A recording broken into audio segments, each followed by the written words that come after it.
Hi, question പേപ്പറിൽ വന്നൊരു ക്വസ്റ്റ്യനാണ് നമ്മളിപ്പോൾ ഡിസ്കസ് ചെയ്യുന്നത്. അത് house property annual value calculate ചെയ്യാനുള്ള 5 മാർക്കിൻ്റെ ഒരു ക്വസ്റ്റ്യൻ ആയിരുന്നു. 2023 ക്വസ്റ്റ്യൻ പേപ്പറിൽ വന്ന ക്വസ്റ്റ്യനാണ്. Determine the annual value of house in the following cases. Expected rent 1 lakh. അപ്പോൾ ഇവിടെ എക്സ്പെക്റ്റഡ് റെൻറ്റ് നമുക്ക് തന്നിട്ടുണ്ട്. നേരത്തെ നമ്മൾ MRVയും FRVയും കമ്പയർ ചെയ്യും, പിന്നെ ആ വാല്യൂവും SRVയും കമ്പയർ ചെയ്യും, എന്നിട്ടാണല്ലോ നമുക്ക് ERV കിട്ടണത് എക്സ്പെക്റ്റഡ് റെൻറ്റ്. പക്ഷേ ഇവിടെ എക്സ്പെക്റ്റഡ് റെൻറ്റ് ഓൾറെഡി തന്നു. പിന്നെ നമുക്ക് തന്നേക്കുന്നത് house let out at 10,000 per മന്താണ്. ഹൗസ് ലെറ്റ് ഔട്ട് ചെയ്തേക്കുന്നത് 10,000 ആണ് വാടക. ഹൗസ് ടാക്സ് പേ ചെയ്തത് പറഞ്ഞിട്ടുണ്ട്. പിന്നെ ഹൗസ് റിമെയിൻ വേക്കൻറ്റ് ഫോർ, ആദ്യത്തെ കേസ് 2 കേസാണ് നമ്മളോട് ചെയ്താന്ന് പറഞ്ഞേക്കുന്നത്. ഒന്ന്, 1 മാസം വേക്കൻ്റായി കിടന്നാൽ. രണ്ടാമത്തെ കേസ് 3 months വേക്കൻസി പീരീഡ് വന്നാൽ. എങ്ങനെയാണ് കാൽക്കുലേറ്റ് ചെയ്യണതെന്ന്. അപ്പോൾ ആദ്യത്തെ കേസ് നോക്കി, എക്സ്പെക്റ്റഡ് റെൻറ്റ് ഓൾറെഡി തന്നിട്ടുണ്ട്. പിന്നെ നമ്മൾ കമ്പയർ ചെയ്യുന്നത് എക്സ്പെക്റ്റഡ് റെൻറ്റും ആക്ച്വൽ റെൻറ്റ് റിസീവ്ഡും കമ്പയർ ചെയ്തിട്ട് ഹയർ എടുക്കും. ആക്ച്വൽ റെൻറ്റ് റിസീവ്ഡ് എത്രയാണ്? 10,000 പെർ മന്ത് എന്നാണ്. അപ്പോൾ ഇൻറ്റു 12 ചെയ്യുമ്പോൾ 1,20,000. 1,20,000 1,00,000 കമ്പയർ ചെയ്യുമ്പോൾ വിച്ച് എവർ ഈസ് ഹയർ ഏതാണ്? 1,20,000. അതിൽ നിന്ന് എന്ത് കുറയ്ക്കണം? Loss due two vacancy. 1 മാസം വേക്കൻ്റായിട്ട് കിടന്നു എന്ന് പറഞ്ഞല്ലോ. അപ്പോൾ 10,000 ഇൻറ്റു 1 10,000. അപ്പോൾ നമുക്ക് എന്ത് കിട്ടും? 1,20,000 നിന്ന് 10,000 കുറച്ച് കഴിഞ്ഞാൽ ഗ്രോസ് ആനുവൽ വാല്യൂ 1,10,000 എന്ന് കിട്ടും. നമ്മൾ ഇത്രയും കണ്ടുപിടിക്കുന്നത് എപ്പോഴും ഗ്രോസ് ആനുവൽ വാല്യൂ ആണ്. നെറ്റ് ആനുവൽ വാല്യൂ കണ്ടുപിടിക്കണമെങ്കിൽ ടാക്സുകൾ എന്തെങ്കിലും തന്നിട്ടുണ്ടെങ്കിൽ അത് കുറച്ച് കഴിഞ്ഞാൽ കിട്ടുന്നതാണ് നെറ്റ് ആനുവൽ വാല്യൂ. അപ്പോൾ നമുക്ക് 1,10,000 ഗ്രോസ് ആനുവൽ വാല്യൂ തന്നിട്ടുണ്ട്. അതിൽ നിന്ന് മുനിസിപ്പൽ ടാക്സ് 9,000 പേ ചെയ്തു എന്ന് പറയുന്നുണ്ട്. അത് കുറയ്ക്കുമ്പോൾ നമുക്ക് annual value, net annual value കിട്ടും. ഇനി അടുത്ത കേസ് നോക്കിയേ, എക്സ്പെക്റ്റഡ് റെൻറ്റും ആക്ച്വൽ റെൻറ്റും കമ്പയർ ചെയ്ത് വിച്ച് എവർ ഈസ് ഹയർ എടുത്തു നമ്മൾ. 1,20,000. അതിൽ നിന്ന് ലോസ് ഡ്യൂ ടു വേക്കൻസി കുറയ്ക്കണം. അവിടെ 3 മാസമാണ് വേക്കൻ്റായി കിടന്നത്. അപ്പോൾ നമുക്ക് 30,000 കുറയ്ക്കണം. അപ്പോൾ നമുക്ക് കിട്ടുന്നത് ഗ്രോസ് ആനുവൽ വാല്യൂ എത്രയാണ്? 90,000.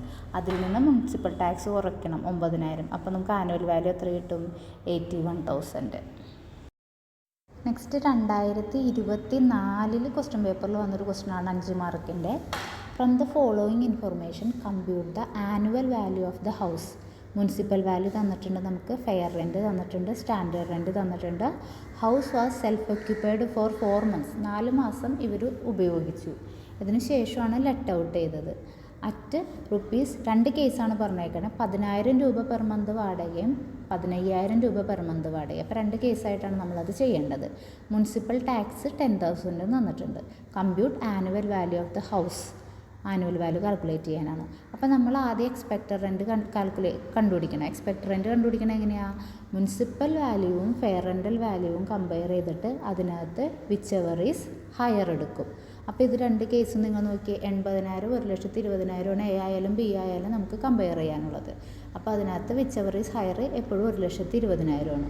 ഇനി ഈ 1,20,000 സ്റ്റാൻഡേർഡ് റെൻറ്റും, അതായത് ആ ഹയറും സ്റ്റാൻഡേർഡ് റെൻറ്റും കമ്പയർ ചെയ്തിട്ട് അതിനകത്ത് ലോവർ എടുക്കും.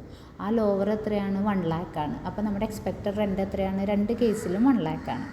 ഇനി എന്താ ചെയ്യണത്? എക്സ്പെക്റ്റഡ് റെൻറ്റും ആക്ച്വൽ റെൻറ്റും കൂടി കമ്പയർ ചെയ്തിട്ട് അതിനകത്ത് ഹയറാണ് നമ്മൾ എടുക്കുന്നത്. എക്സ്പെക്റ്റഡ് റെൻറ്റ് ഇവിടെ നമുക്ക് 1 lakh ആണ് 2 കേസിലും വരുന്നത്. കാരണം സെയിം സിറ്റുവേഷനാണ്, വാടക മാത്രമേ വ്യത്യാസം വന്നിട്ടുള്ളൂ. അപ്പോൾ അതുകൊണ്ട് തന്നെ എക്സ്പെക്റ്റഡ് റെൻറ്റ് 2 കേസ് വന്നാലും 1 lakh തന്നെയാണ്. ഇനി ആക്ച്വൽ റെൻ്റാണ് ഇവിടെ നമ്മൾ നോക്കേണ്ടത്. ആക്ച്വൽ റെൻറ്റ് നമ്മളാകെ 8 മാസമാണ് ലെറ്റ് ഔട്ട് ചെയ്തിട്ടുള്ളൂ. 4 മാസം 2 കേസായാലും 4 മാസം സെൽഫ് ഓക്യുപ്പൈഡ് ആയിരുന്നു.